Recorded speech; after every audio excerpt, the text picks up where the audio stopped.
কিছুদিন ধরেই talk of the town Sadia আইবান।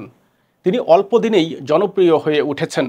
বিজ্ঞাপন, নাটক, এমনকি সিনেমাতেও নাম লিখিয়েছেন এই ছোট পর্দার অভিনেত্রী।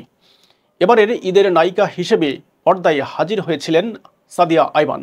কুরবানির ঈদে মুক্তি পেয়েছে তার অভিনীত সিনেমা উৎসব। নাটকের জনপ্রিয় এই অভিনেত্রীর দ্বিতীয় সিনেমা এটি। এদিকে ঈদের দিন থেকেই সিনেমাটি রয়েছে দর্শক আগ্রহে। দিন দিন এর দর্শক আগ্রহ আরও বাড়ছে।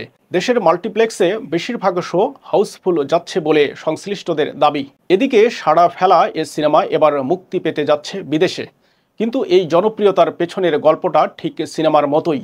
অভিনয়ের কথা কখনোই ভাবেননি তিনি। 2019 সালে পড়াশোনা করতে বরিশাল থেকে ঢাকায় আসা।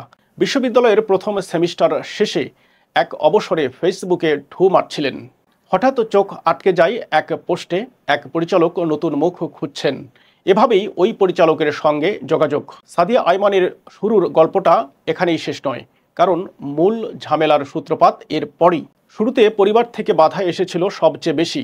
মেয়ে অভিনয় করবে, মা বাবা মেনেই নিতে পারছিলেন না, কথা বলা বন্ধ করে দিয়েছিলেন। কিন্তু সাদিয়া হার মানেননি।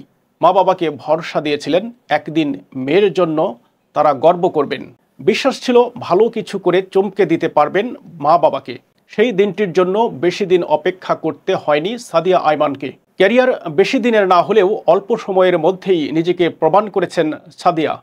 এই সময়ে ছোট পর্দার ব্যস্ততম অভিনেত্রীদের মধ্যে একজন তিনি। রোমান্টিক, শান্ত, ভদ্র, নরম চরিত্রে অভিনয়ের জন্য সাদিয়ার রয়েছে আলাদা জনপ্রিয়তা।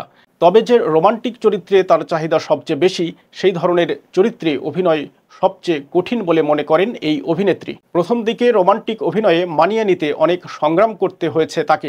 লজ্জা পেতেন, ডায়লগ বলতে অস্বস্তি হতো, এমনকি একসময় মনে হয়েছিল তাকে দিয়ে এই ধরনের চরিত্র হবে না। কিন্তু সময়ের সঙ্গে সঙ্গে নিজেকে বদলে নিয়েছেন। এখন রোমান্টিক নাটকের নিয়মিত মুখ তিনি। একই ধরনের চরিত্রে অভিনয় করলেও নিজস্ব স্টাইল ও অভিনয়ের সক্ষমতায় আলাদা হয়ে ওঠেন সাদিয়া। তবে সাদিয়া এখন নিজেকে ভেঙে নতুনভাবে উপস্থাপন করছেন। পরিচালকেরা এখন ভিন্নধর্মী চরিত্রেও তাকে ভাবছেন। সাদিয়ার নিজের পছন্দ নারী প্রধান চরিত্রে কাজ। আইন বিভাগের শিক্ষার্থী সাদিয়ার প্রথমে ইচ্ছা ছিল আইনজীবী হবেন, কিন্তু হুট করেই অভিনয়ে চলে আসা। ওয়েব ফিল্মে মায়া শালিক প্রচারের পর রাতারাতি পরিচিতি পান। ছোট পর্দার নির্মাতারা তাকে নিয়ে কাজ করতে আগ্রহী হয়ে ওঠেন। এর মধ্যে বেশ কয়েকটি ওয়েবে কন্টেন্টে অভিনয় করে নিজের দক্ষতার প্রমাণ দিয়েছেন সাদিয়া আইমান। তবে সবচেয়ে বড় চমক এসেছে তার প্রথম সিনেমা দিয়ে। গিয়াসউদ্দিন সেলিম পরিচালিত কাজল রেখায় প্রথমবার বড় পর্দায় অভিনয় করেছেন তিনি। প্রথম সিনেমাতেই অভিনয়ের জন্য দর্শকদের কাছে বেশ প্রশংসিত হয়েছেন এই অভিনেত্রী। এবারের কুরবানির ঈদে মুক্তি পেয়েছে তার দ্বিতীয় সিনেমা উৎসব। সিনেমাটি ঘিরে দর্শকদের আগ্রহ চোখে পড়ার মতো। সব মিলিয়ে বলা যায়, সাদিয়া আইমানের অভিনয় জীবনের যেন এক নতুন উৎসব শুরু হয়েছে উৎসব সিনেমা দিয়েই।